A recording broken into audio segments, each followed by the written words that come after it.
you ever looked at someone on stage, bright lights, big smile, flawless moves, and thought, wow, they must have had it easy? Jennifer Lopez would probably smile at that thought, because her road wasn't paved with glitter. It was cracked, uneven, and full of people telling her no. But she kept dancing anyway. Jennifer Lopez, from Bronx girl to global icon. A story of heart, hustle, and never giving up. There's something about Jennifer Lopez that pulls people in. Maybe it's the way she moves on stage, like every step is a statement. Maybe it's her voice, bold, warm, full of flavor. Or maybe it's her story. I appreciate the dress. I got scratches. It's a war zone in there. Yeah. So you guys. No, but we had a good time, and they live for this stuff. To the glamour of the night. Because before she was J-Lo, a chart-topping singer, a bankable actress, a business mogul, and a pop culture powerhouse, she was just Jennifer from the Bronx. A girl with a dream way bigger than her block. Let's rewind. The Bronx beginnings. Jennifer Lynn Lopez was born on July 24, 1969, in Castle Hill, a working-class neighborhood in the Bronx, New York. Her parents, Guadalupe and David, were Puerto Rican immigrants who worked hard to give Jennifer and her two sisters a stable life. Her dad worked the night shift at an insurance company. Her mom was a school secretary. They didn't have much, but they had love, music, and pride. From the beginning, Jennifer was a performer. She would dance around the living room, sing into a hairbrush, and copy Michael Jackson's moves with fearless energy. Her mother enrolled her in singing and dancing lessons. Even when money was tight, they made it happen because her mom believed in her, even when the world hadn't seen her yet. But even as a little girl, Jennifer knew what it felt like to be underestimated. She wasn't the tallest.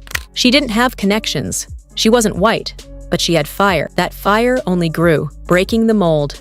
As a teenager, Jennifer didn't follow the script. While most kids were planning for college, she was dreaming about spotlights. After high school, she briefly enrolled in college to please her parents, but dropped out after one semester. She wanted to be a performer. Her parents didn't understand. They fought. She left home, then came In Living Color, the Fly Girl era. In 1991, Jennifer landed a gig as a backup dancer on the sketch comedy show In Living Color. She became one of the Fly Girls, a group of fierce, stylish dancers who brought hip-hop flair to primetime TV. That was her first real break, and she made the most of it. Jennifer moved from dancing into acting. She took small roles, learned the craft, and waited patiently for the right script. It arrived in 1997. One word: Selena, becoming Selena, and herself, playing Selena Quintanilla, the beloved Tejano singer whose life was tragically cut short, wasn't just a career move, it was a transformation. Jennifer didn't just act in Selena, she became her. The voice, the grace, the heartbreak, it was all there. Hopefully you get to the point where you realize the only thing that's stopping you is you can break through any barrier, but sometimes our journey. Have you had that experience? I mean, for me, there's been so many. Audiences felt it, critics praised it, and Jennifer made history as the first Latina actress to earn over $1 million for a film role. That moment changed everything. Suddenly, Hollywood couldn't ignore her. But even with success, there were whispers. She's just a dancer. She won't last. She's not a real singer. Jennifer heard it all. And then she dropped an album. In 1999, Jennifer released her debut album, On the Six, named after the subway line she used to take between the Bronx and Manhattan. It was a statement, a love letter to her roots, and a declaration of arrival. The single, If You Had My Love, hit #1. Just like that, she was a pop star. What people don't always realize is that Jennifer entered the music scene at a time when the pop world was dominated by white artists.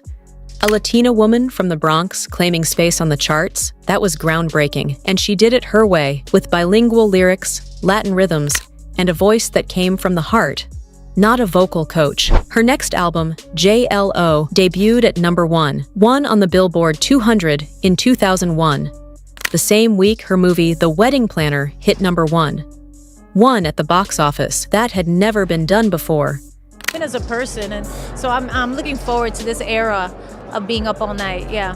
Being up all night. I love that. Hosted the AMAs 10 years ago. J-Lo then versus... I would say, She wasn't just a star. She was a movement, fashion, fame, and figuring it out. Then came the green dress. You know the one, the Versace jungle dress she wore to the 2000 Grammys. It was so iconic. It literally helped inspire the invention of Google Images. Suddenly, Jennifer wasn't just an artist. She was a style icon.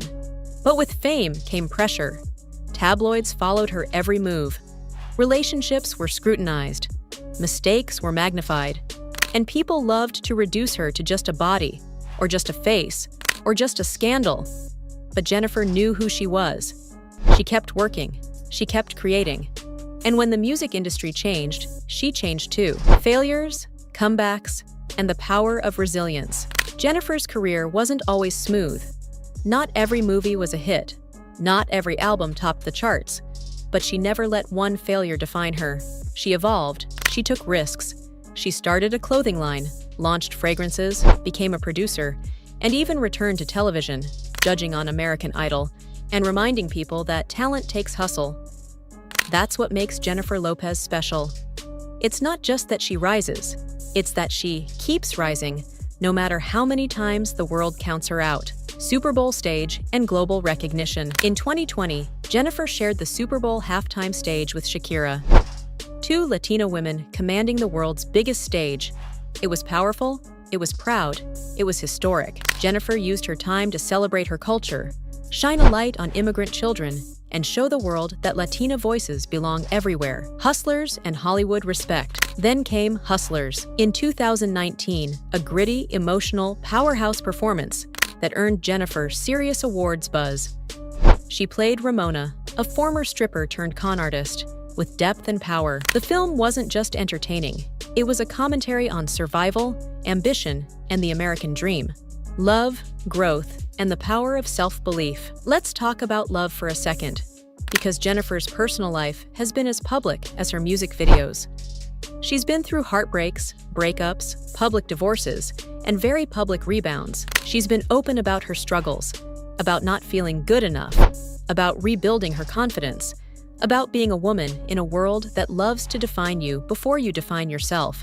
Jennifer Lopez isn't just a triple threat. She's a trailblazer. A proud Latina who broke into industries that weren't built for her. A dancer who became an actress, who became a singer, who became a brand. She opened doors. She challenged stereotypes. She built empires. But most importantly, she stayed real. Even at her most famous, she never forgot the Bronx. Never stopped being Jenny from the block. If Jennifer Lopez's journey moved you, inspired you, or reminded you that you're stronger than your setbacks, can you state, like, share, and subscribe to my channel LMS Music, and check out my playlist for more great videos. Until next time, keep the music playing.